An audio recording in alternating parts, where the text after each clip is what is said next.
আসসালামু আলাইকুম। Designing hero একাডেমির পক্ষ থেকে আপনাদেরকে স্বাগত জানাচ্ছি। আমি আব্দুর রহিম। আশা করছি আল্লাহর ইচ্ছায় সবাই ভালো আছেন। আজকে আমাদের কমপ্লিট ইউআই ইউএক্স ডিজাইন কোর্সের 8ম ক্লাস।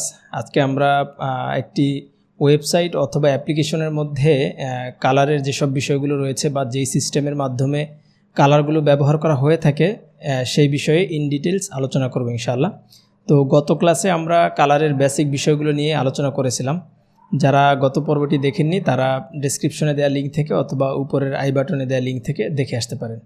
তো চলুন আমরা আমাদের আজকের ক্লাস শুরু করি। তো একটি ওয়েবসাইট অ্যাপ্লিকেশন অথবা যে কোনো একটি ডিজাইনের জন্য কতগুলো কালারের প্রয়োজন হয়ে থাকে সে বিষয়টি আমরা একটু দেখি। আমরা একটু এক্সাম্পল দেখে নিই আগে। তো আমরা এক্সাম্পলটি দেখে বুঝতে পেরেছি আমাদের একটি ডিজাইনের জন্য কতগুলো কালারের প্রয়োজন হয়ে থাকে এবং আমাদের যতগুলো কালার প্রয়োজন হয়ে থাকে সবগুলো কালার কিছু স্ট্রাকচার মেনটেন করেই মূলত এগুলো সাজাতে হয় বা এগুলো সিলেক্ট করতে হয়। তো 3টি ক্যাটাগরিতে গুড কিছু কালার প্যালেট আমাদের প্রয়োজন হয়ে থাকে প্রত্যেকটি ডিজাইনের জন্য। 1 নম্বর হচ্ছে প্রাইমারি কালার, 2 নম্বরে হচ্ছে গ্রে কালার্স বা নিউট্রাল কালার্স, 3 নম্বরে হচ্ছে অ্যাকসেন্ট কালার্স। তো 1 নম্বর হচ্ছে প্রাইমারি কালার্স, এটিকে বেজ কালার অথবা ব্রান্ড কালারও বলা হয়ে থাকে। প্রত্যেকটি ওয়েবসাইট অথবা অ্যাপ্লিকেশনের জন্য একটি প্রাইমারি কালার মাস্ট প্রয়োজন হয়ে থাকে। মূলত এই প্রাইমারি কালারটি আমাদের সেই ডিজাইনটির ওভারঅল লুকটি কেমন হবে সেটি ডিফাইন করে থাকে।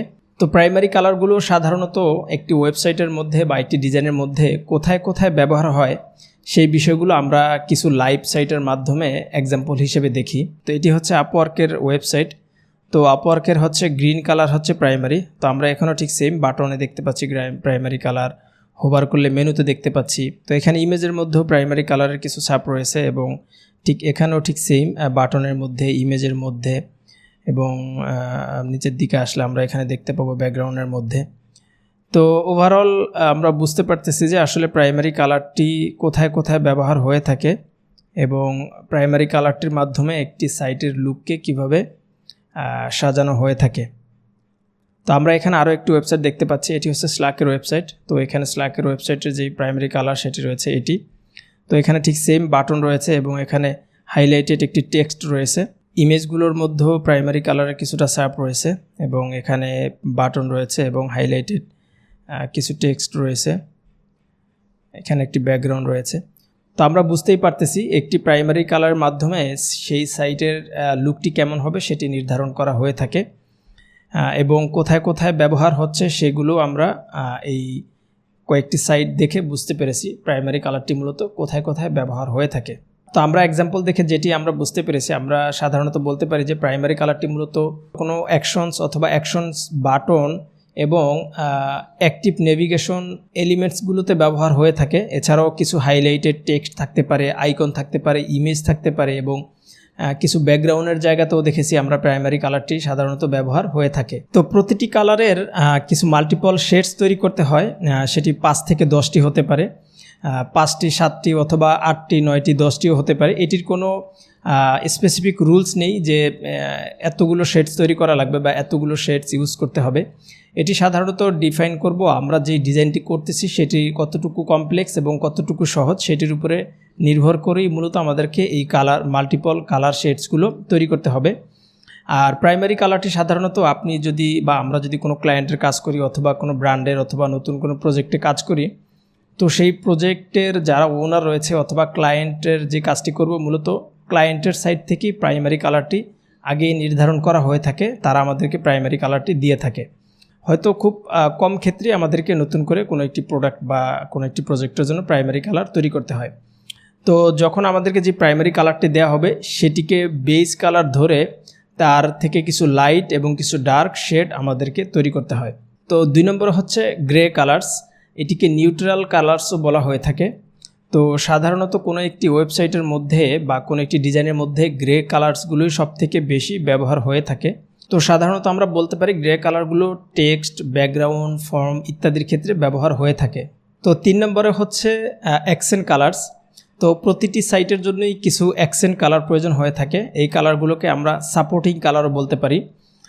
এই কালারগুলো সাধারণত ইউজারদেরকে কোনো একটি স্পেশাল মেসেজ প্রকাশ করতে এবং কোনো ইউজারদেরকে কোনো একটি স্পেসিফিক বিষয়ে অ্যাটেনশন ক্রিয়েট করতে এবং ইউজারদেরকে কোনো বিষয়ের ইমোশনকে বোঝানোর জন্য এবং কোনো একটি ডিজাইনের মধ্যে ভিজুয়াল যেই শ্রেণীবিন্যাস রয়েছে সেটিকে প্রকাশ করতেও মূলত এই অ্যাকসেন্ট কালারগুলো ব্যবহার হয়ে থাকে। তো সাধারণত 4টি অ্যাকসেন্ট কালার খুব কমনভাবে ব্যবহার হয়ে থাকে। 1 নম্বরে হচ্ছে ইনফো কালার, 2 নম্বরে হচ্ছে সাকসেস কালার, 3 নম্বরে হচ্ছে ওয়ার্নিং কালার, 4 নম্বরে হচ্ছে ডেঞ্জার কালার। যেমন ইনফো কালারগুলো সাধারণত কোনো একটি ওয়েবসাইট অথবা অ্যাপ্লিকেশনের মধ্যে নতুন কোনো ফিচার্স অথবা এই রিলেটেড কোনো কিছুকে হাইলাইট করার জন্য এই ইনফো কালারটি ব্যবহার হয়ে থাকে। তো এই ক্ষেত্রে ব্লু, টিল অথবা পিঙ্ক কালার যে কোনো একটি কালার হতে পারে, আমাদের ইনফো কালার হিসেবে আমরা চুজ করতে পারি। 2 নম্বর হচ্ছে সাকসেস কালার। সাকসেস কালারগুলো সাধারণত পজিটিভ কোনো কিছুকে বোঝানোর জন্য সাকসেস কালারটি ব্যবহার হয়ে থাকে। সাধারণত সাকসেস কালার হিসেবে গ্রিন কালারকেই ডিফাইন করা হয়ে থাকে। তো 3 নম্বর হচ্ছে ওয়ার্নিং কালার। তো ওয়ার্নিং রিলেটেড কোনো মেসেজকে ইউজারের সামনে শো করার জন্য আমাদেরকে এই ওয়ার্নিং কালারটি ব্যবহার করা হয়ে থাকে। এটি সাধারণত ইয়েলো কালার অথবা ইয়েলো এবং অরেঞ্জ কালারের শেড থেকে নেওয়া হয়ে থাকে। তো 4 নম্বর হচ্ছে ডেঞ্জার কালার।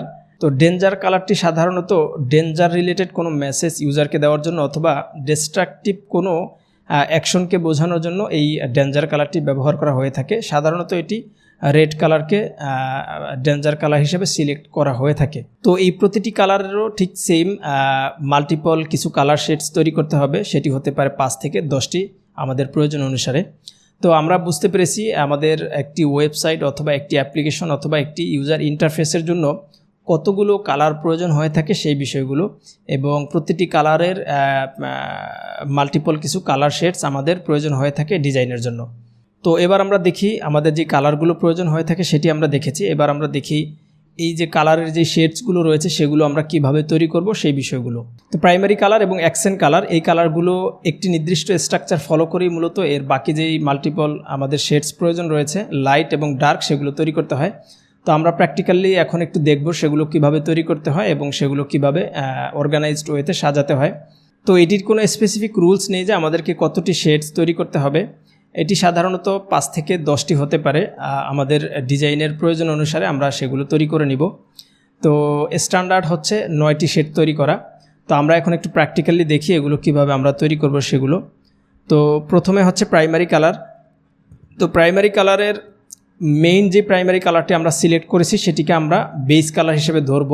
এরপরে লাইট কিছু শেডস তৈরি করব আমরা এবং ডার্ক কিছু শেডস তৈরি করব। তো আমরা প্রাইমারি কালারের যে মেইন কালারটি নিয়েছি সেটি আমরা একটি শেপ নিয়ে সেখানে আমরা কালারটি দিয়ে দিচ্ছি। তো আমরা বেস কালারটি এখানে নিয়েছি এবং এটির আমরা 500 হিসেবে আমরা নাম দিতে পারি। দেন আমরা এটির যেই এই কালারটির যেই হেক্স কোড রয়েছে সেই কোডটিকে আমরা এখানে দিয়ে দিতে পারি। তো হেক্স কোডটি দিলে সুবিধা কি, যখন আমরা এটি ডেভেলপারের কাছে হ্যান্ড অফ করব তখন তারা হেক্স কোডটি নিয়ে মূলত তাদের যেখানে তারা কোড করবে বা কালারটি ইউজ করবে এই কোডটি নিয়ে তারা সেখানে ইউজ করতে পারবে। এই কোডটি দিলেই কালারটি ওয়েবসাইটে চলে আসবে। তো এখন আমরা এখানে প্রথমে 9টি কালারের শেডস নিয়ে নিচ্ছি। শেডস নিয়ে নিলাম। এখন আমরা এটি হচ্ছে 500 যেটি সেটি আমাদের বেস কালার কে আমরা বেস কালার ধরে বাম পাশে যেগুলো রয়েছে বাকি 4টি সেটিকে আমরা 400, 300, 200, 100 এভাবে করে আমরা এগুলোকে লাইট করে ফেলবো। তো 400 আমরা এখানে দিলাম। এখন এটি আমরা কিভাবে তৈরি করব সেটি আমরা কালার পিকারটি আমরা নিলাম, এখানে নিয়ে HSL যে কালার মুডটি রয়েছে সেটি আমরা সিলেক্ট করব। দেন আমরা এটিকে একটু উপরের দিকে নিয়ে যাব। আমরা ফর এক্সাম্পল আমাদের এখানে রয়েছে 50, সেক্ষেত্রে আমরা 10 উপরের দিকে নিয়ে গেলাম, 60 হলো সেটি। দেন আমরা যেটি 400, এবার আমরা 300 তৈরি করি। 300 তৈরি করতে হলে আমরা এখানে 70 দিতে পারি। আমরা এটির নাম দিয়ে দিই 300। দেন ঠিক সেম এটিকে আমরা এখানে 80 দিয়ে দিতে পারি, এটিকে নাম দিতে পারি আমরা 200 এবং এটিকে আমরা দিয়ে দিতে পারি 90, এটির নাম দিতে পারি আমরা 100। তো ঠিক সেম সিমিলার এবার আমরা উপরের যে ডার্ক শেডগুলো রয়েছে সেগুলো আমরা তৈরি করে ফেলি। আমরা এখানে লাইট যেগুলো সেগুলো আমরা উপরের দিকে নিয়েছিলাম এই স্লাইডারটি, এবার আমরা নিচের দিকে নিয়ে আসব। এখানে আমরা প্রথমে 40 দিতে পারি, 40 দেওয়ার পরে এটির নাম দিতে পারি আমরা 600। দেন এটিকে আমরা 30 ইউজ করতে পারি, এটির নাম দিতে পারি আমরা 700। এটিকে আমরা 20 দিতে পারি, এটির নাম দিতে পারি আমরা 800। এবং এটিকে আমরা 10 ইউজ করতে পারি এবং এটি আমরা 900 হিসেবে নির্ধারণ করতে পারি। তো এই যে আমাদের কালার শেডসগুলো তৈরি হয়ে গেল, এখন এটির কোনো স্পেসিফিক রুলস নেই যে এগুলো এরকম করেই করতে হবে। এগুলো আমরা কাস্টমাইজ করে নিতে পারি। এগুলো আমরা আমাদের মতো করে আমরা আমাদের ডিজাইনের মধ্যে যেভাবে ইউজ করব সেভাবে। যদি আরও লাইট শেড প্রয়োজন হয়ে থাকে সেক্ষেত্রে আমরা আরও একটি বাড়িয়ে, সেক্ষেত্রে এখানে আমরা 90 দিয়েছি, আমরা এখানে 95 ইউজ করে এটিকে আরও লাইট করে নিতে পারি। তো হয়ে গেল আমাদের প্রাইমারি কালারের শেডগুলো। তো এবার আমরা ঠিক সেম এভাবেই বাকি যেই সব অ্যাকসেন্ট কালারগুলো রয়েছে, ইনফো কালার, তারপরে সাকসেস, ওয়ার্নিং, ডেঞ্জার, বাকি কালারগুলোর শেডস ঠিক সেম ওয়েতে তৈরি করব। আমরা এবার বাকি কালারগুলো দেখি। তো আমরা এটিকে ইনফো কালার নিতে পারি। আমরা ইনফো কালার হিসেবে আমরা ব্লু কালারটি সিলেক্ট করতে পারি। হ্যাঁ, এটিকে আমরা নিতে পারি এবং আমাদের বাকি যে কালারগুলো রয়েছে সেগুলো আমরা সেম করে দিলাম। এবার আমরা এটিকে উপরের দিকে একটু একটু করে, আমাদেরকে মূলত লাইটনেস যেটি রয়েছে সেটি পরিবর্তন করার মাধ্যমে শেডসগুলো তৈরি করতে হবে। তো হয়ে গেল আমাদের ইনফো কালার। এরপরে আমরা আমাদের সাকসেস কালারটি আমরা এবার তৈরি করে ফেলি। তো আমরা বলেছি সাকসেস কালার হিসেবে গ্রিন কালারকে নেওয়া হয়ে থাকে। পারফেক্ট, এই কালারটি আমরা সাকসেস কালার হিসেবে রাখতে পারি সাজিয়ে। এবার আমরা এগুলোকে একটি একটি করে নিচের দিকে নিয়ে ডার্ক শেডগুলো আমরা প্রথমে তৈরি করি, দেন আমরা লাইট শেডগুলো এবার তৈরি করি। তো হয়ে গেল আমাদের সাকসেস কালারগুলো তৈরি করা। এরপরে আমরা তৈরি করব ওয়ার্নিং কালার যেটি রয়েছে সেটি। তো আমরা বলেছি ওয়ার্নিং কালার হিসেবে সাধারণত ইয়েলো কালার ব্যবহার হয়ে থাকে। তো আমরা প্রথমে বেস কালার যেটি রয়েছে 500 সেটিকে আমরা ইয়েলো কালার করে দিই। তো আমরা এটিকে বেস কালার ধরতে পারি। পারফেক্ট। তো এখন আমরা বাকি সবগুলোকে সেম কালার করে দিয়ে আমরা ডার্ক শেডগুলো তৈরি করি। প্রথমে 39 এখানে আমরা দিয়ে দিতে পারি। তো হয়ে গেল আমাদের ওয়ার্নিং কালার। ঠিক সেমভাবে আমরা আমাদের ডেঞ্জার কালারটিও সাজিয়ে নিব। আমরা আসলে বুঝতে পেরেছি কিভাবে আমাদের যে প্রাইমারি কালার এবং অ্যাকসেন্ট কালার বা সাপোর্টিং যেসব কালার রয়েছে সেগুলো তৈরি করব। তো এবার আমরা দেখি গ্রে কালারগুলো কিভাবে আমরা সাজাবো সেটি। প্রাইমারি এবং অ্যাকসেন্ট কালারের ক্ষেত্রে আমরা বলেছি একটিকে বেস কালার ধরে দেন এর লাইট এবং ডার্ক শেডগুলো তৈরি করতে হবে। আর ডার্ক কালারের সেভাবে কোনো বেস কালার আমাদের নেওয়ার প্রয়োজন নেই। আমরা প্রথমে একটি ডার্ক কালার নিতে পারি একটি ডার্ক থেকে, দেন আমরা সেটাকে আস্তে আস্তে আমাদের যে লাইট শেডগুলো রয়েছে সেগুলোর মাধ্যমে বাকি কালারগুলো আমরা তৈরি করব। তো আমরা প্র্যাকটিক্যালি একটু দেখি কিভাবে আমরা এটি তৈরি করব সেটি। তো প্রথমে আমরা এটার শুরু করি আমরা সর্বশেষ থেকে। আমরা এখানে 900 যেটি রয়েছে সেটি দিয়ে আমরা স্টার্ট করি। তো আমরা প্রথমে এই কালারটিকে আমরা ডার্ক কালার হিসেবে সিলেক্ট করতে পারি।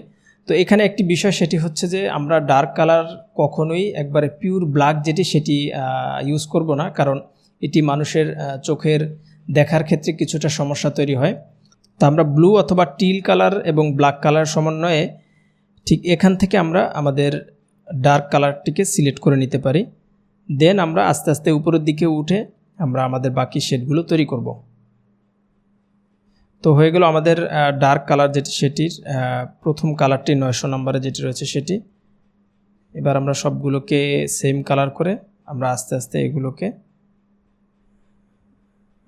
উপরের দিকে নিব আর এটির বাকি শেডগুলো আমরা তৈরি করব। তো হয়ে গেল আমাদের গ্রে কালার্স বা নিউট্রাল কালার্স যেগুলো রয়েছে সেগুলো।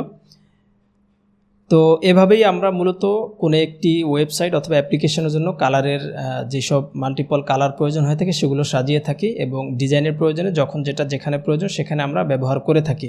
তো এটা তো গেল ম্যানুয়ালি আমরা কিভাবে ক্রিয়েট করব সেগুলো। এই কালারগুলোকে ম্যানুয়ালি তৈরি না করেও অনেকগুলো প্লাগইন এবং টুলস রয়েছে যেগুলোর মাধ্যমে খুব সহজেই অল্প সময়ের মধ্যেই তৈরি করা যায়। তো এবার আমরা দেখি এরকম কালার তৈরি করার জন্য কি কি ধরনের টুলস রয়েছে, সাধারণত কি কি প্লাগইন ইউজ করে থাকি আমরা। তো আমরা ফিগমা এর এখানে হচ্ছে যে এই যে টুলসটি রয়েছে এটি হচ্ছে প্লাগইনের টুলস, প্লাগইনের আইকন। এখানে আসলে আমরা এখানে 3টি ট্যাব দেখতে পাবো, মাঝখানে যেটি রয়েছে সেটি হচ্ছে প্লাগইনস। তো এখানে এসে আমরা সার্চ করব হচ্ছে কালার শেডস, লিখে সার্চ করলেই এই প্লাগইনটি চলে আসবে। তো যখন প্লাগইনটি আসবে তখন এটিতে ক্লিক করলেই আমরা দেখতে পাবো এটি কিভাবে আমাদের সামনে আসে এবং কিভাবে তৈরি করি। তো আমরা এখানে মূলত যে কালারটি তৈরি করব সেটির যে বেস কালার সেটি আমরা দিয়ে দিতে হবে প্রথমে। তো আমরা প্রাইমারি কালারটি প্রথমে দিয়ে দিই, ধরি আমাদের প্রাইমারি কালারটি হচ্ছে এটি আমাদের প্রাইমারি কালার। তো যখন আমরা প্রাইমারি কালারটি দিয়ে দিব তখন এর বাকি যে শেড রয়েছে সেগুলো অটোমেটিকভাবে এখানে এই যে আমরা দেখতে পাচ্ছি তৈরি করা হয়েছে। তো এখানে মূলত আমরা বলেছি 9টি অথবা 10টি আমরা সিলেক্ট করতে পারি বা 8টি, এখানে যদিও অনেক বেশি রয়েছে। তো আমরা সেগুলোকে পরবর্তীতে কাস্টমাইজ করতে পারবো। আমরা যখন ক্রিয়েট দিব, তো ক্রিয়েট দেওয়ার সাথে সাথেই মূলত এই যে এই কালারের প্যালেটটি তৈরি হয়ে গেছে এবং এখানে নাম দেয়া আছে এবং যে হেক্স কোড রয়েছে সেটিও এখানে সুন্দর করে দেয়া রয়েছে। তো এখন আমাদের যদি কিছু বেশি এখানে থাকে যেগুলো প্রয়োজন নেই সেগুলো আমরা ডিলিট করে দিতে পারি। যেমন আমাদের ডার্ক থেকে এগুলো প্রয়োজন নেই, আমরা এগুলো ডিলিট করে দিতে পারি। লাইট থেকে এটি প্রয়োজন নেই, ডিলিট করে দিতে পারি। অথবা মিডল থেকেও যদি কোনো একটি প্রয়োজন না থাকে সেটিও আমরা ডিলিট করে দিয়ে এটি আমাদের মতো করে আমরা সাজিয়ে নিতে পারি। এবার আমরা দেখি আরও একটি প্লাগইন, সেটি হচ্ছে আমরা ফাউন্ডেশন লিখে সার্চ করব। আমার এখানে বুকমার্ক করা আছে তাই এখানে চলে আসছে, আমি একটু। তো ফাউন্ডেশন কালার জেনারেটর এটিও চমৎকার একটি টুলস এই কালারগুলো তৈরি করার জন্য। তো আমরা এবার দেখি এটির মাধ্যমে কিভাবে আমরা তৈরি করব সেটি।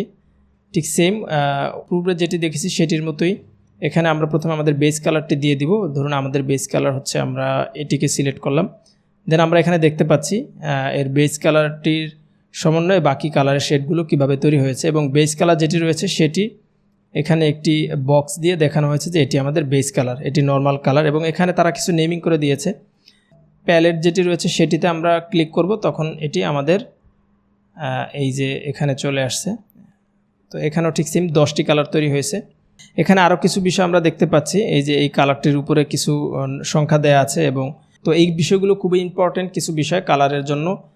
এগুলো আমরা যখন ওয়েব অ্যাক্সেসিবিলিটি নিয়ে আলোচনা করব তখন আমরা এই বিষয়গুলো নিয়ে ডিসকাশন করব। এরপরে আরও একটি টুলস আমরা দেখি, সেটি হচ্ছে টেলউইন্ড সিএসএস। যদি আমরা লিখি, তো আমার এখানে বুকমার্ক করা রয়েছে তাই চলে আসছে। আপনারা যদি এই লেখাটি লিখেন তাহলে এখানে চলে আসবে এটি, এবং এটিও চমৎকার একটি প্লাগইন। এটির মাধ্যমে আমরা আমাদের কালারগুলো সুন্দরভাবে জেনারেট করতে পারি। তো এখানে HSL যেটি রয়েছে সেটি আমরা এখানে যে ঘরটি রয়েছে সেখানে আমরা আমাদের কালারের কোডটি দিয়ে দিতে পারি। যদি কোড থাকে, না থাকলে আমরা এখান থেকে ধরে আমাদের প্রাইমারি কালারটি আমরা সিলেক্ট করতে পারি। তো তারপরে বাকি শেডগুলো তৈরি হবে। এই যে টিক চিহ্নটি রয়েছে, জেনারেট এ কালার গাইড লিখে দেন আমরা যখন ক্রিয়েট স্টাইলে দিব তখন আমাদের এই কালারটি তৈরি হয়ে যাবে। এই যে আমরা দেখতে পাচ্ছি চমৎকারভাবে কালারটি তৈরি হয়ে গেছে, এটির নাম এবং হেক্স কোড সহ। তো এইভাবে খুব সহজেই আমরা আমাদের কালারগুলো তৈরি করতে পারবো এবং আমাদের ওয়েবসাইটে ব্যবহার করতে পারবো। এবং এখানে যেই প্লাগইনগুলো রয়েছে জনপ্রিয় সেগুলো আমি ডিসক্রিপশনে সেগুলোর নাম দিয়ে দিব, সেগুলো আপনারা সেখান থেকে দেখে প্র্যাকটিস করবেন, তাহলে খুব সহজেই তা কালার তৈরি করতে পারবেন। আর গুরুত্বপূর্ণ একটি বিষয় হচ্ছে প্রতিটি কালারের অ্যাক্সেসিবিলিটি রিলেটেড কিছু রুলস এবং গাইডলাইন রয়েছে, সেগুলো ফলো করেই মূলত কালারগুলোকে ব্যবহার করতে হয় এবং করা উচিত। তো সেই বিষয়গুলো নিয়ে আমরা এখানে আলোচনা করছি না, সেগুলো নিয়ে আমাদের ডেডিকেটেড একটি ক্লাস হবে ওয়েব অ্যাক্সেসিবিলিটি। সেখানে আমরা এই বিষয়গুলো জানবো কিভাবে একটি কালারকে অ্যাক্সেসিবিলিটির যেই রুলস গাইডলাইন রয়েছে সেগুলো ফলো করে ব্যবহার করতে হয়।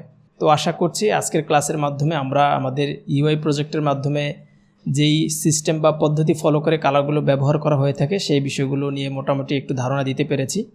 তো আপনারা বিষয়গুলো একটু প্র্যাকটিস করবেন, তাহলে আপনাদের কাছে ইজি হয়ে যাবে বিষয়গুলো। তো আজকের মতো এখানেই শেষ করছি। যদি ভিডিওটি ভালো লেগে থাকে সেই ক্ষেত্রে চ্যানেলটি সাবস্ক্রাইব করে রাখতে পারেন পরবর্তী ভিডিও দেখার জন্য, এবং অন্যদের মাঝে ভিডিওটি শেয়ার করতে পারেন যাতে নতুন যারা রয়েছে তারাও কিছুটা শিখতে পারে। তো থ্যাংক ইউ সো মাচ ভিডিওটি দেখার জন্য, এবং পরবর্তী ভিডিও দেখার আমন্ত্রণ জানিয়ে আজকের মতো এখানে শেষ করছি। আল্লাহ হাফেজ, আসসালামু আলাইকুম রহমতুল্লাহ।